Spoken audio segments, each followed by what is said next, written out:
Hello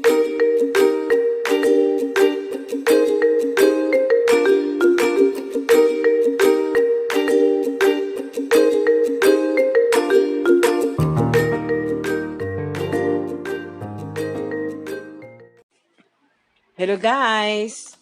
Andito kami sa Cainta Public Market para bumili ng sariwang tambakol.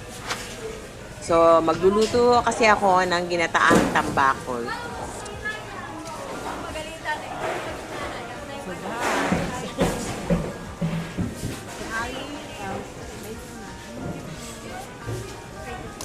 kaya magluluto na kami ng tambakol.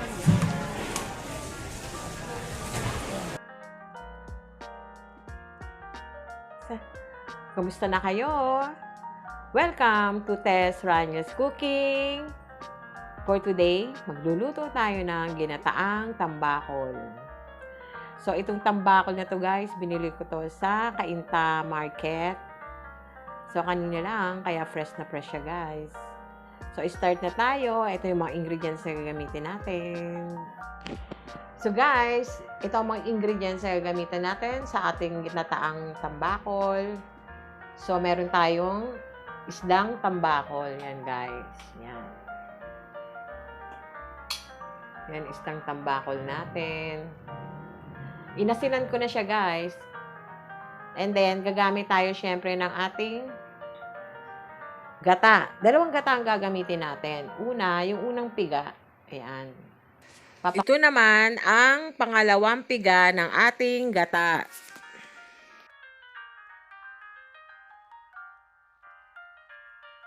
Yan, talong.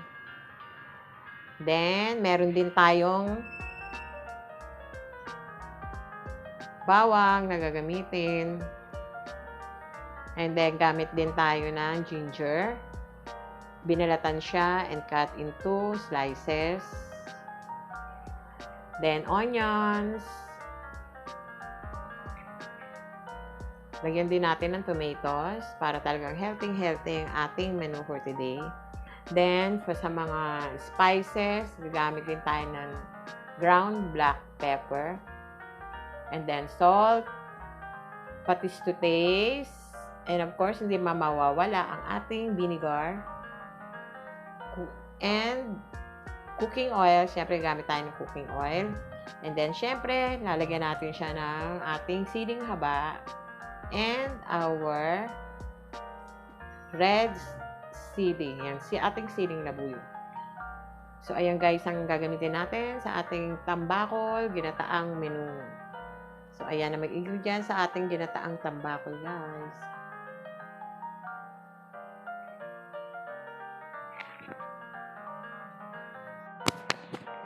So, guys, mag-start na tayo mag-isa. Siyempre, cooking oil natin.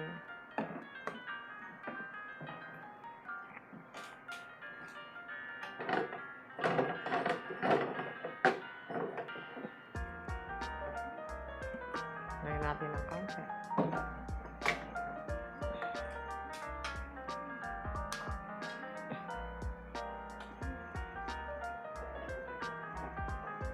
So guys, unahin natin ating bawang.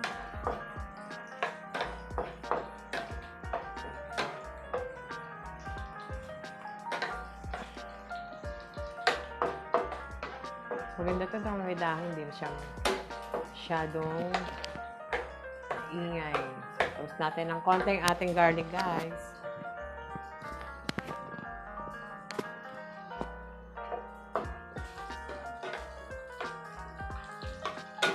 Bango. Ang bango talaga ng ating... Ito yung gusto ko yung nagigisa talaga. Bango-bango. Kakagutom ang amoy. Na natin ang ating onions.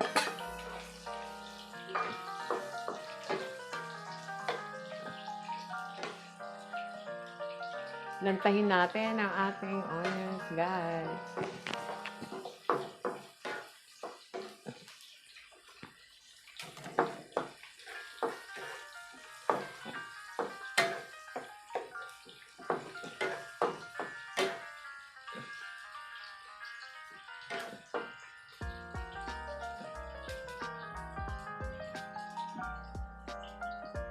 Bango. Ating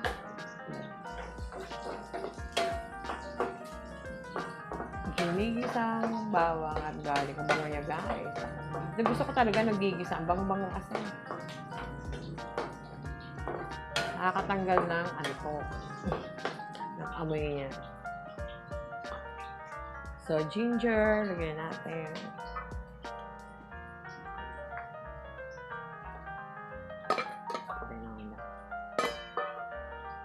So, yan. Pwede natin ilagay ang ating ginger or luya. Ayan. Gusto ko maraming ginger kasi napaka-healthy niyan sa ating pagkain. Diba? Turmeric ang dating. Mas maraming luya, mas masarap.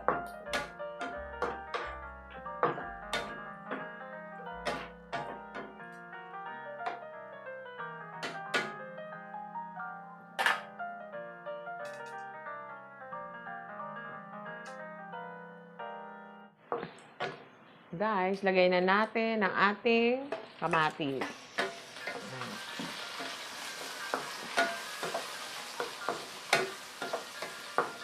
Bango. Lalong bumango na nilagyan ng kamatis.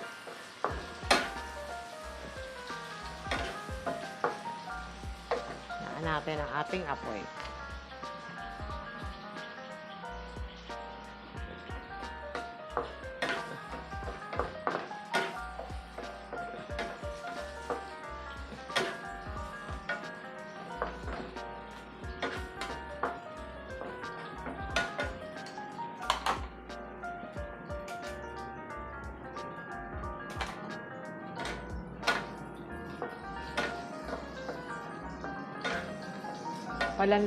Palantalantahin natin ng konti ang ating kamatis.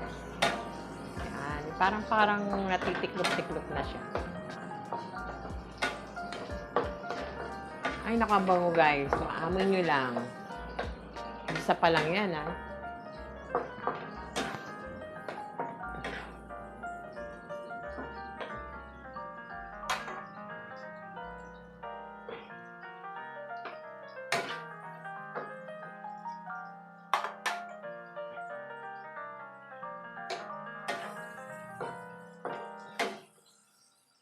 So, lagay na natin ang ating tambakol.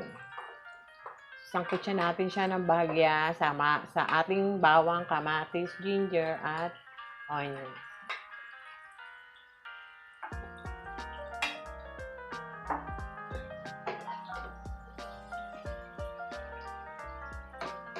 Sangkutsa natin siya ng bahagya.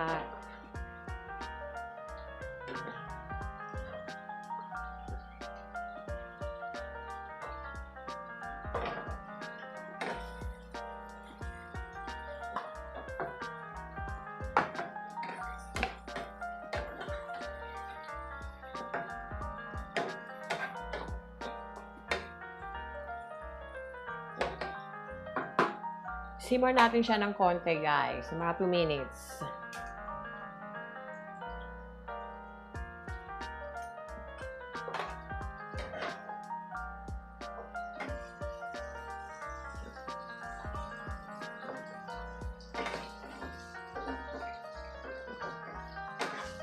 Bango.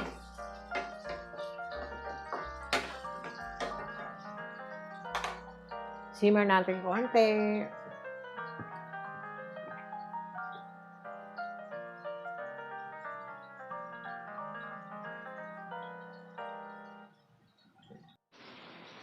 So, baliktarin natin siya, guys.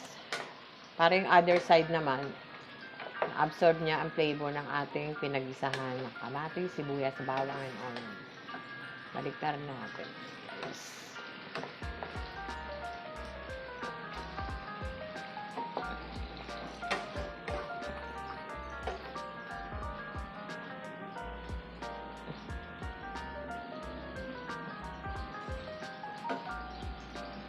So, another 1 minute, guys. Binaliktad ko lang siya.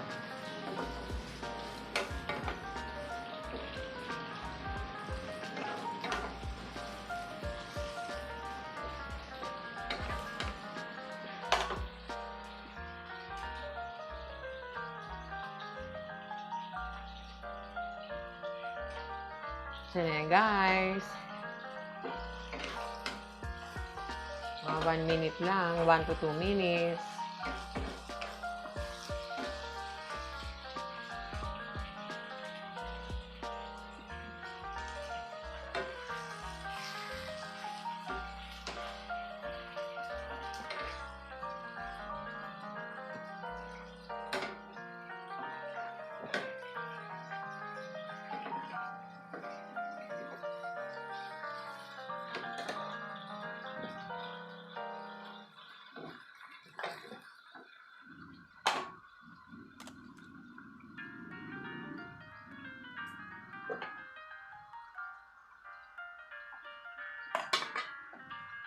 So guys, ito yung pangalawang gata natin. Bubuhos na natin siya.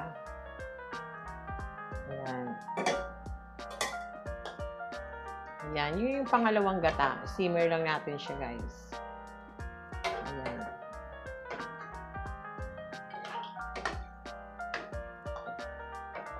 Pakuluan natin sa pangalawang gata natin ng mga 5 minutes guys. 5 minutes.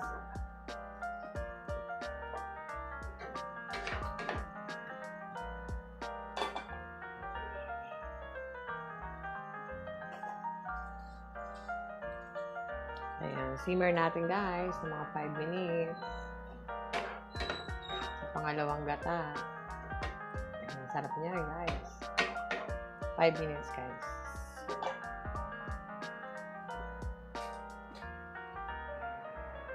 So guys, napakuluan na natin siya ng mga 5 minutes. Ready na natin ilagay ang ating vinegar. Half cup vinegar. Maghahaluin, sabi ng mga lola, bawal. May bawal pa talaga haluin. And then, lagyan din natin siya ng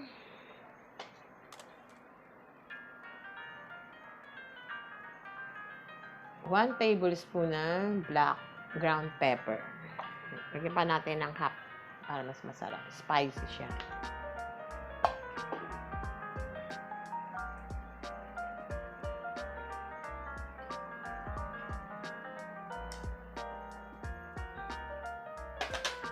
Then, lagyan natin ng ating patis to taste. Mga 2 tablespoon na guys.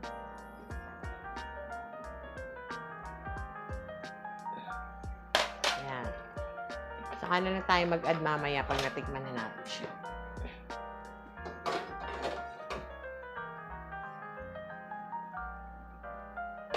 So, yan. Pwede na natin siya haluin guys.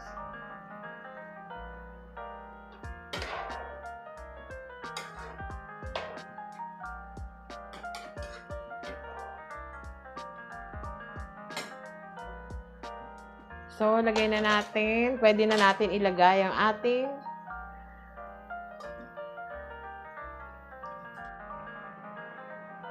lagay na natin ang ating eggplant.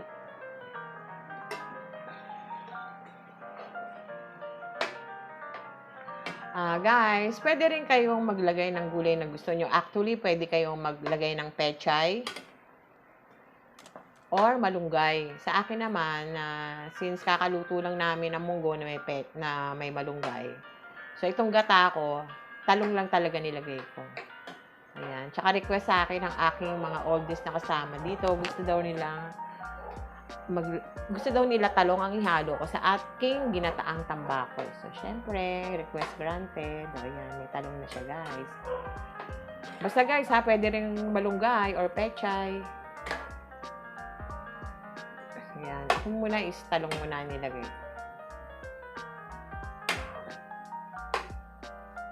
Simmer muna natin siya. Ating talong ng 5 minutes.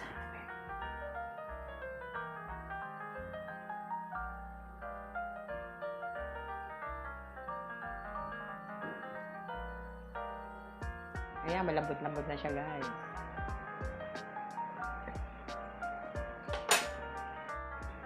So, guys, buhos na natin ang ating unang pigang gata. Ang sarap. Nakaka-creamy niya. Creamy. Ayan, guys.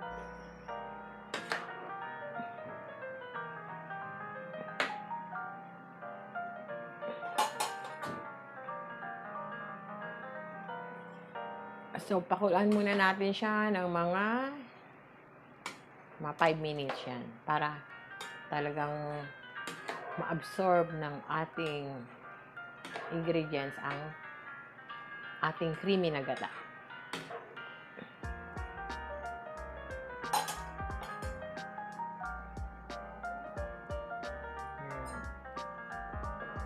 Simmer natin siya pa siya ng mga 5 minutes, guys.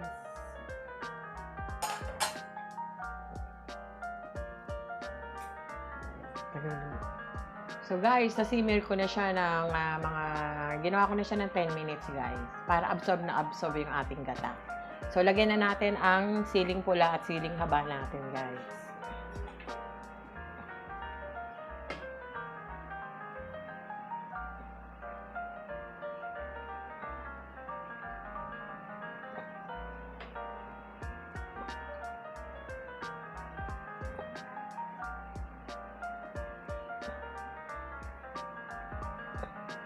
Kumain nga natin, tama na ang ating timplada. Kumain natin ang sabaw. Ay, masarap. Okay pa lang. Sarap na. Konting patis na lang. Dagdag tayo. Ating patis.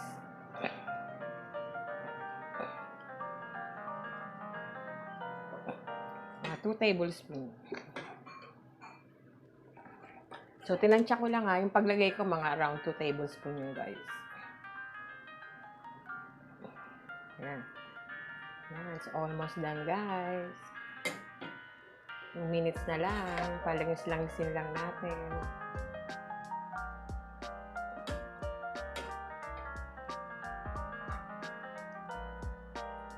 Ayan, guys. Tikman din natin. Ako sa katikim, busog na ako. Ayan, guys. Okay na siya. So, another 2 minutes na lang, guys. And then, ready for plating na tayo. And tikiman portion. Ang ating matambako, guys.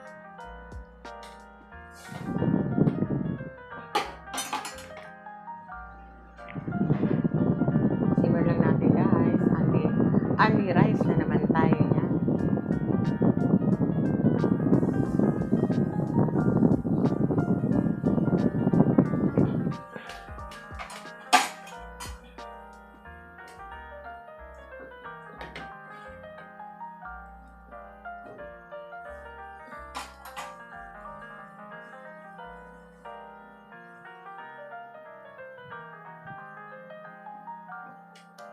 Sarap ng ating gata. Creamy. So creamy.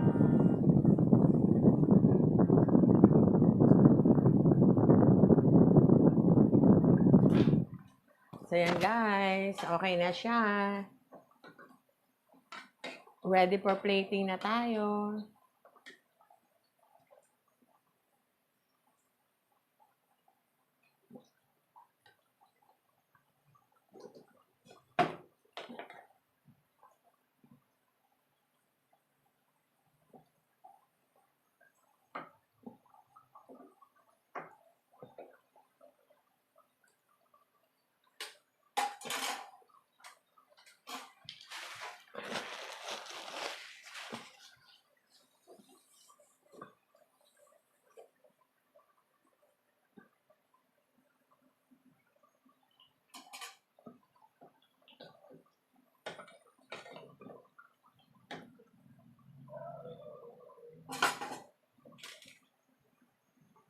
So, yan guys, it's done. Off na natin ang ating stove.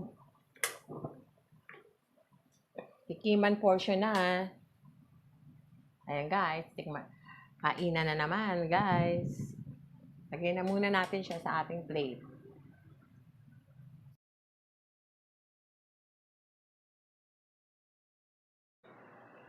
So guys, magpipiknik na naman tayo. Tikiman portion na naman.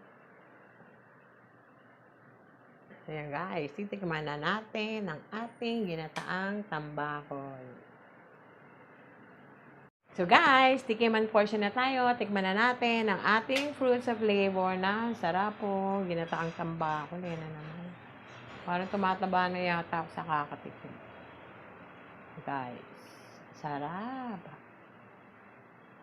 Guys, tikman na natin. Gusto ko ng veggies. Ating talong. Guys, pwede rin kayo maghalo ng pechay or malunggay, ah. Ako lang kasi, talong kasi gusto ni Madeira, eh. Kaya talong siya ngayon. So, guys, tikman na natin. Ayan na naman. Oh. Guys, napaparami na naman talaga ako ng kanin. Ang kain. Ano ba yan? Parang ako na naman yata makakaubos nito. Hindi. So, guys, ang sarap niya talaga. Guys, tsaka yun naman kayo na. Ha? So, guys, maggata na kayo ng tambakol. Basta damihan nyo lang ang gata niya at napakasarap niya. Napaka-creamy ng ating gata. So, guys, maraming salamat sa pagnood nyo ng aking vlog. So, until my next vlog, I hope you enjoyed my ginataang tambakol. Thank you, guys!